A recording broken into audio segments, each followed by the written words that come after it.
सद्गुरुदेव भगवान की जय। श्री मौनी बाबा जी भगवान की जय। एक पुराने समय में एक व्यापारी ने किसी धनी साहूकार से पैसा उधार ब्याज पर लिया था, लेकिन व्यापार में नुकसान हो जाने की वजह से यह साहूकार का पैसा लौटा नहीं पा रहा था। व्यापारी की एक बेहद सुंदर लड़की थी। साहूकार बड़ा कुटिल था। उसने सोचा कि व्यापारी पैसा तो वापस कर नहीं पा रहा है, तो क्यों न इसकी परिस्थिति का फ़ायदा उठाया जाए। उसने व्यापारी को एक सुझाव दिया कि अगर वह अपनी बेटी की शादी उस साहूकार से कर दे तो वह व्यापारी का सारा कर्ज माफ़ कर देगा। व्यापारी बेचारा मरता क्या न करता। उसने अपने बेटी को सारी बात बताई। समस्या बड़ी थी। साहूकार अधेड़ उम्र का कुरूप व्यक्ति था। अब उस बेटी के आगे दो ही रास्ते थे। पहला, या तो साहूकार से विवाह करने से इनकार कर दे और अपने पिता को कर्ज में दबा रहने दे। दूसरा, साहूकार से खुशी से विवाह कर ले ताकि उसका पिता स्वतंत्रता से रह सके। मित्रों, अक्सर हमारे जीवन में भी ऐसे मोड़ आते हैं जब हमें यकीन होने लगता है कि अब कोई रास्ता नहीं बचा है और अब हम बुरी तरह फंस चुके हैं। अखबारों में सुनने में आता है कि लोग आत्महत्या तक कर लेते हैं, लेकिन अपने दिमाग को पानी की तरह रखिए, एकदम निर्मल, शांत और चलायमान पानी को देखा है। पानी हर जगह से अपना रास्ता निकाल ही लेता है और ठीक वैसे ही बन जाओ। आगे देखिए लड़की ने क्या फैसला किया है। लड़की ने साहूकार के आगे शर्त रखी कि साहूकार एक थैला लाए और उसमें दो गोलियां डाले, एक सफ़ेद रंग की तथा दूसरी काले रंग की। इसके बाद लड़की जब उस थैले से आंखें बंद करके कोई एक गोली निकालेगी, गोली अगर काली निकली तो लड़की साहूकार से विवाह कर लेगी और उसके पिता का कर्ज माफ़ कर दिया जाएगा। साथ ही अगर गोली सफ़ेद निकली तो भी पिता का कर्ज माफ़ कर दिया जाएगा, लेकिन लड़की साहूकार से विवाह नहीं करेगी। साहूकार तुरंत बात मान गया और जल्द ही एक थैला लेकर आ गया। अब वह जब थैले में गोलियां डाल रखा था तो लड़की ने देखा कि साहूकार ने चालाकी से दोनों गोली काली ही थैली में डाल दी थी। अब लड़की परेशान हो गई कि अब वह करे तो क्या करे। साहूकार का भंडा फोड़ भी दे तो भी वह दूसरी किसी चाल में उसे ज़रूर फंसा देगा। लड़की कुछ सोचकर आगे बढ़ी और उसने थैले से एक गोली निकाली और गोली बाहर निकालते ही उसे हाथ से छिटका दी, जिससे गोली नाली में जा गिरी। लड़की बोली, माफ़ करना, गोली मेरे हाथ से छिटक गई, लेकिन चिंता की कोई बात नहीं है। थैले में अभी दूसरी गोली भी तो होगी, उसे देख लेते हैं। अगर गोली काली निकली तो मैंने सफ़ेद गोली उठाई होगी और थैले में गोली सफ़ेद निकलेगी तो मैं काली गोली उठाई होगी। व्यापारी ने थैले में हाथ डाला तो देखा काली गोली निकली। व्यापारी बोला, आहा बेटी, थैले में काली गोली बची है, इसका मतलब तुमने सफ़ेद गोली चुनी थी। साहूकार बेचारा बोलता भी क्या, अगर बोलता तो चोरी पकड़ी जाती। इस प्रकार पिता का कर्ज भी माफ़ हो गया और बेटी ने अपनी रक्षा भी कर ली। जब तक आप समस्या के समाधान के बारे में नहीं सोचेंगे तब तक आप समस्याओं में ही उलझे रहेंगे। साहब, अपने विचारों को खुलने दें, थोड़ा हट कर सोचें। यह सोचें कि हर समस्या का हल तो है ही, मेरी समस्या का भी कोई न कोई हल ज़रूर होगा। जब आप ऐसी सोचने लगेंगे तो यकीन मानिए आपको समस्याओं के हल भी मिल जाएंगे। गुरुदेव महाराज की जय। लोग आमेर नरेश श्री पृथ्वीराज जी के बारे में समझ रहे थे। आमेर नरेश पृथ्वीराज जी स्वामी कृष्णदास जी महाराज पयोहारी जी के शिष्य थे। एक बार उनकी आज्ञा से वे उनके साथ द्वारिका जी की यात्रा के लिए तैयार हुए। राजा के दीवान ने जब यह बात सुनी तो उसे दुख हुआ। वह रात को एकांत में श्री पयोहारी जी महाराज के पास गया और उनसे चुपके से कान में कहा, महाराज जी, इस समय राजा तन मन और धन से साधुओं की सेवा में लगे हुए हैं। आमेर नगर की जनता में भक्त की सुंदर भावना व्याप्त है। राजा के चले जाने से साधु सेवा में तथा भक्ति प्रचार में बाधा होगी। अतः मेरे विचार से तो आप राजा को साथ न ले जाएं तो ठीक ही रहेगा। पयोहारी जी ने कहा, तुम जाओ, मैं राजा को साथ नहीं ले जाऊंगा। मंत्री की बात को स्वामी ने राजा से नहीं बताया। प्रातःकाल राजा पृथ्वीराज हाथ जोड़कर श्री स्वामी के सामने खड़े हो गए। तब आपने आज्ञा दी कि तुम मेरे साथ न चलकर यहीं आमेर में ही रहो और साधु सेवा करो।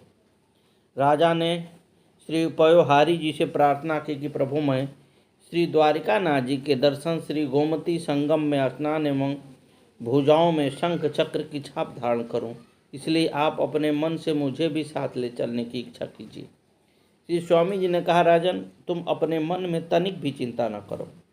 दर्शन, स्नान और छाप, ये तीनों लाभ तुम्हें घर बैठे ही मिलेंगे। राजा ने कहा, आपने जो आज्ञा दी उसे मैं सिर पर धारण कर लिया। इसके बाद श्री पयोहारी जी प्रस्थान किए। कहते हैं कि राजा की भक्ति को देखकर अपनी योग शक्ति से आधी रात के समय राजमहल में प्रकट हो राजा को वही श्री द्वारिकाधीश जी के दर्शन करा दिए। राजा ने प्रदक्षिणा करके साष्टांग दंडवत की। भगवान ने कहा, मेरी बात ध्यान से सुनो। यह गोमती संगम है, तुम इसमें स्नान कर लो। प्रभु की बात सुनकर राजा ने बड़े प्रेम से स्नान किया, परंतु गोता लगाकर जब बाहर आए तो वहाँ भगवान नहीं दिखाई पड़े। शंख चक्र की छाप राजा के शरीर में लगी थी। इधर सोकर उठने पर राजा को विलंब हुआ। जानकर रानी उन्हें जगाने आई। उन्होंने देखा कि राजा का शरीर भीगा हुआ है। कैसे भीगा है पूछने पर राजा ने कहा, अभी मैं श्री गोमती जी में स्नान किया है। तुम भी मेरे शरीर एवं वस्त्र में लगे जल का स्पर्श कर लो और श्री द्वारका नाथ जी को हृदय में धारण कर लो। रानी ने ऐसा ही करके अपने को बड़भागिनी समझा। सवेरा होते ही आमेर नगर में उसके बाद संपूर्ण राज्य में भक्ति के चमत्कार का शोर मच गया। बहुत से लोगों ने आकर राजा का दर्शन किया। समाचार पाकर दूर दूर के अनेक बड़े बड़े संत और महंत दौड़ दौड़ कर आए और उन सभी ने राजा के शरीर पर शंख चक्र की छाप के दर्शन करके अंततः सुख पाया। नाना प्रकार की सभी बहुत सी वस्तुएं भेंट में आने लगी। सभी लोग राजा के प्रेम की महिमा को गाते तो उसे सुनकर राजा लज्जित होते। वे अपने मन में यही सोचते कि यह सब भगवान श्री कृष्ण की कृपा है। लोगों ने भी समझ लिया कि राजा पर गुरु गोविंद की महती कृपा है। इसके बाद राजा ने जहाँ पर दर्शन हुआ था वहीं एक सुंदर एवं विशाल मंदिर का निर्माण कराया। वे सदा सर्वदा सेवा पूजा भजन में ही लगे रहते। नेत्रों से हीन एवं ब्राह्मण श्री वैद्यनाथ जी के द्वार पर नष्ट हुई नेत्र ज्योति को प्राप्त करने के लिए धरना देकर पड़ गया। पड़े पड़े उसको कई महीने व्यतीत हो गए। श्री शंकर जी ने उसे 2-4 बार स्वप्न में आज्ञा दी कि हट छोड़ दो, घर को जाओ, ये नेत्र अब फिर से तुम्हें नहीं मिलेंगे। परंतु उस ब्राह्मण ने अपना हठ नहीं छोड़ा, द्वार पर पड़ा ही रह गया। उसके इस सच्चे हठयोग को देखकर भगवान शिव ने दया से द्रवित होकर आज्ञा दी कि तुम आमेर नरेश पृथ्वीराज के अगोछे से अपने नेत्र को पोछो तो तुम्हें नेत्र ज्योति प्राप्त हो जाएगी। उस अंधे ब्राह्मण ने आकर राजा पृथ्वीराज से यह बात कही तो वे ब्राह्मण की महिमा को विचार कर डर गए कि ऐसा करना अनुचित है। परंतु ब्राह्मण के आग्रह एवं लोगों के समझाने पर राजा ने एक नवीन वस्त्र मंगवाकर उसे अपने शरीर से छुआकर ब्राह्मण को दिया। आँखों में लगते ही उसे नेत्र ज्योति प्राप्त हो गई। और पयहारी श्री कृष्ण जी महाराज ने कृपा करके इन्हें स्वपूजित श्री नृसिंह रूप शालिग्राम भगवान को दिया और साथ ही यह आशीर्वाद दिया कि जब तक नृसिंह देहरी में तब तक राजा हथेरी में, अर्थात जब तक भगवान तुम्हारे इस महल में स्थित मंदिर में देहरी के भीतर विराजेंगे तब तक राज्य तुम्हारे वंश की परंपरा में ही रहेगा। तब से पूजा आरती भीतर ही होती है, उन्हें बाहर नहीं लाया जाता।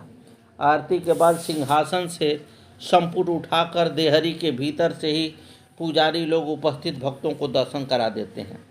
जब तक श्री ठाकुर जी देहरी के भीतर रहें तब तक यद्यपि देश में मुसलमान एवं अंग्रेज़ों का बड़ा भारी आतंक रहा, लेकिन इनके राज्य पर आँच भी नहीं आई। परंतु दैव दुर्योग से एक बार किसी का लोभ आया, उसने स्वर्ण संपुट सहित श्री ठाकुर जी को चुरा लिया।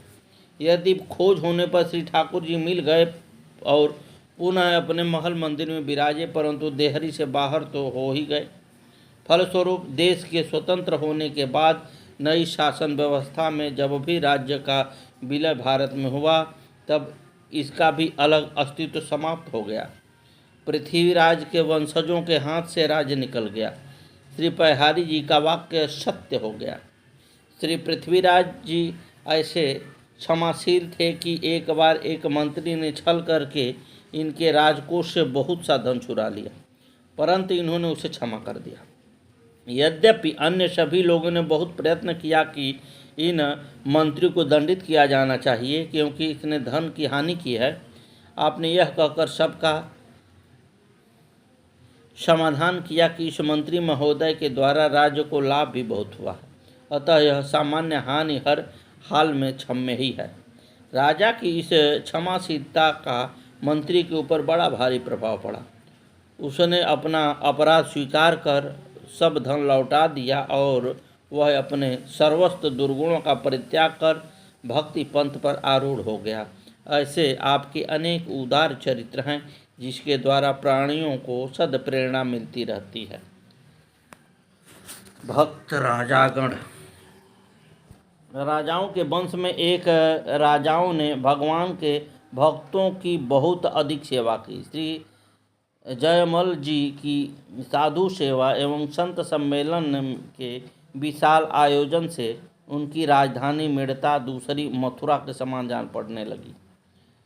टाडे ग्राम में भजन परायण भक्त श्री रामचंद्र जी ने भक्तों की उत्तम सेवा करके उन्हें संतुष्ट किया। श्री अभय राम जी ने जीवन भर एक समान महती संत सेवा की।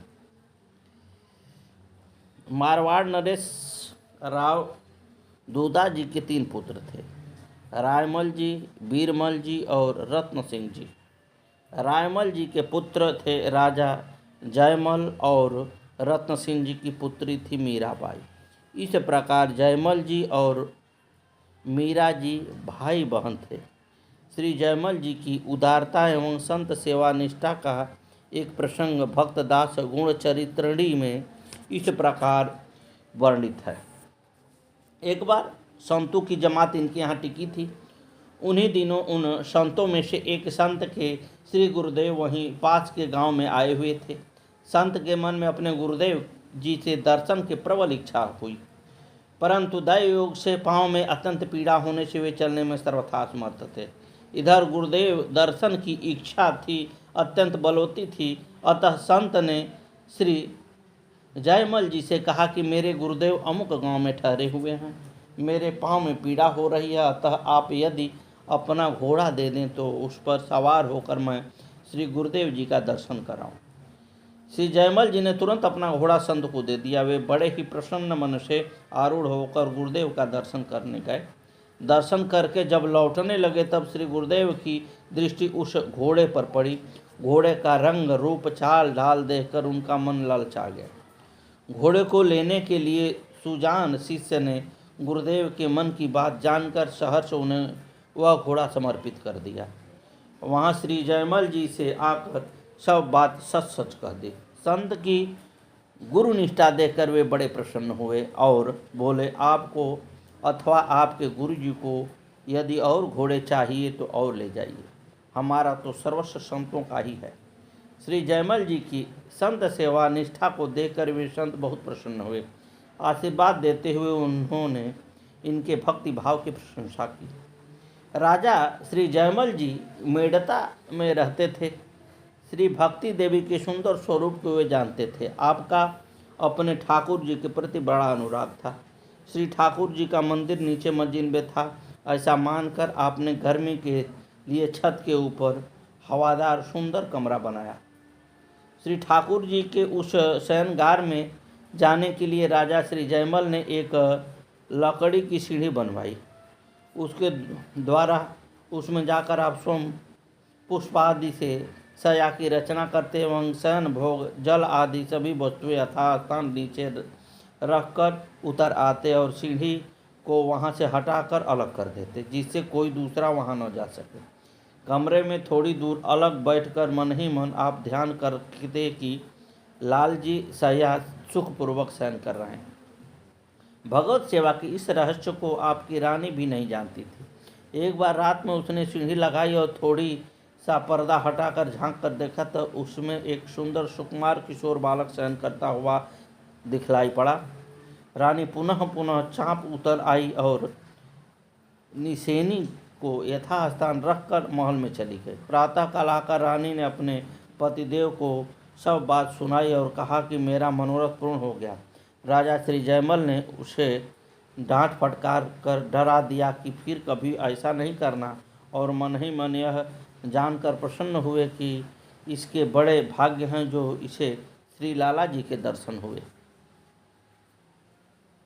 सद्गुरुदेव भगवान जय। श्री मौनी बाबा भगवान नमो नमः। आगे की कथा कल।